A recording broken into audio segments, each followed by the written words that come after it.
Hello, everyone, and welcome to this week's Monday Lunchtime Digest. My name is Hayley, and I'm with the Oklahoma Counseling Institute, and we have a lot of exciting things going on this week. So, first of all, through OCI, we have our last live webinars for this season coming up here in a couple of weeks.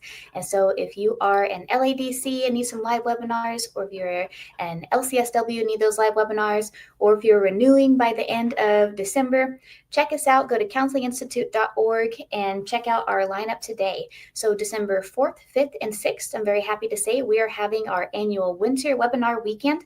And in those 3 days, we're going to offer the opportunity to see 18 hours of live CEs. We're going to have 3 hours of addiction counseling specific, 3 hours of ethics, 3 hours of supervision, strength-based, and much, much more.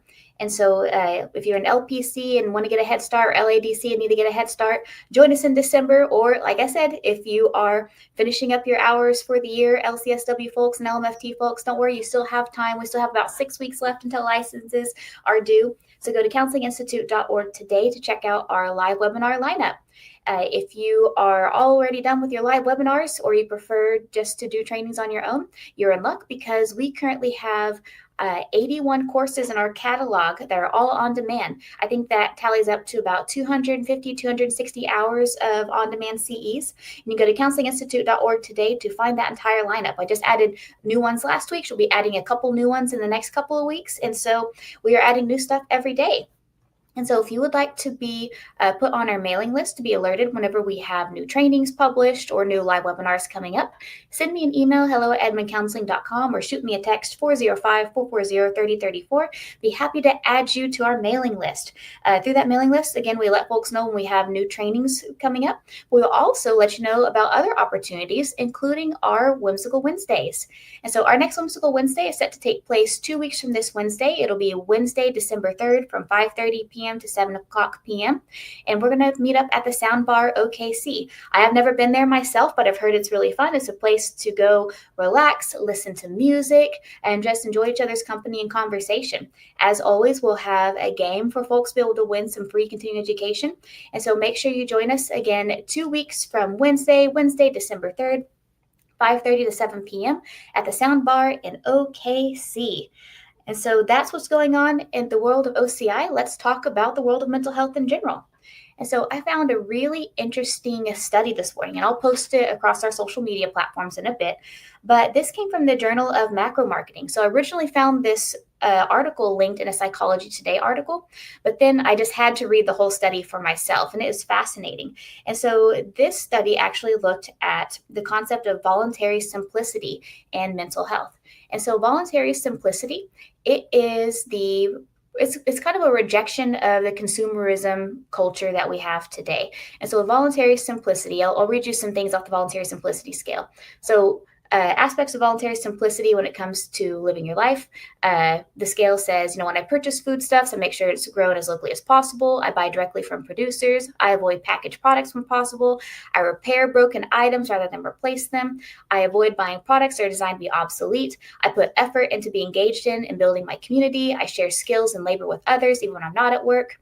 I don't need material things to live a fulfilling life. So all of these are aspects of the voluntary simplicity scale. And so what voluntary simplicity is, it's these things. It is trying our best to buy locally, trying our best to not overconsume, trying our best to think about, the study says it's balancing between our own personal needs and the needs of the environment and society around us.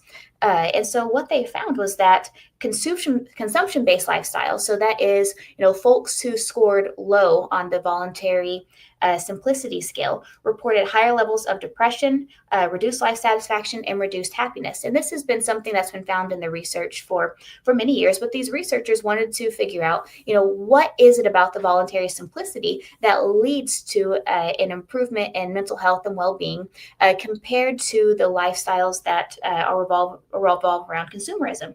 And so what they found was that when it comes to voluntary simplicity, it's not the frugality or the lack of material objects that leads to happiness. In fact, frugality, spending little money, or having few objects, that didn't necessarily contribute to any more happiness or well-being. What they found when it comes to those who engaged in voluntary simplicity, that it was the shared practices, the increased sense of community, the increase in positive relationships and safety that they felt by living this lifestyle that really aided in the improvement in happiness, positive relationships with others, and improved well-being.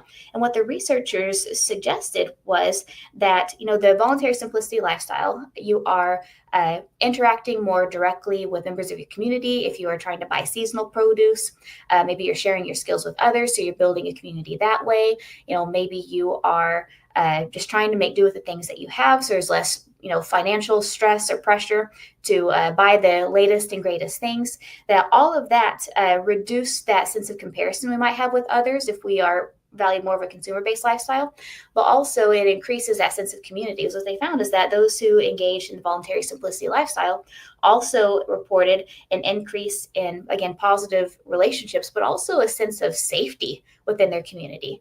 And so it's a really interesting study. And I'll be posting it here in a little bit. It comes from the Journal of Macro Marketing. It's researchers out of New Zealand.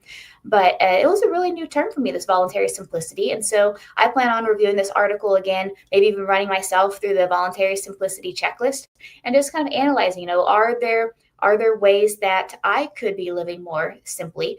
And are there things that I'm kind of hung up on in the consumerist lifestyle that might be contributing to my own, stress or unhappiness? And so really interesting study. I'll post both the Psychology Today article as well as the journal article. You can find those on our Facebook, our Instagram, and our LinkedIn for sure.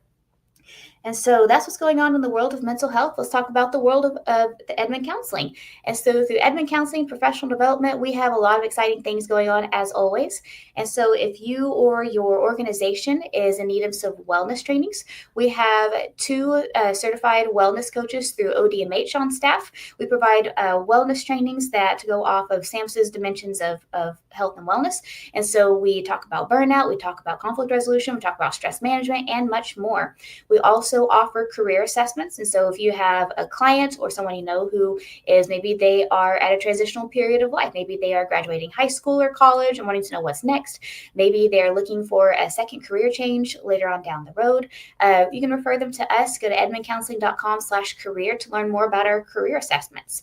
And as you all know, we are also the longest running SMART group in Edmond. And so SMART is an evidence-based protocol for supporting folks who are experiencing addiction. And so we have SMART recovery on Thursdays. It is in person and online, but we also offer SMART recovery friends and family on Wednesdays. And so if you have a client who would benefit from your SMART recovery or through SMART recovery friends and family, maybe getting that support for their own sake, you can visit smartedmond.com to learn more. We also have openings. We have our new therapist, Kelsey, that we're really excited to have on staff. And so if you know of anyone who could use some online counseling, send her our way. You can go to edmondcounseling.com or have your folks send us an email, shoot us a text at 405-440-3034. We'll be happy to send them more information on Kelsey. And so, as always, we have a lot of exciting things going on at Oklahoma Counseling Institute, Edmond Counseling Professional Development, and beyond.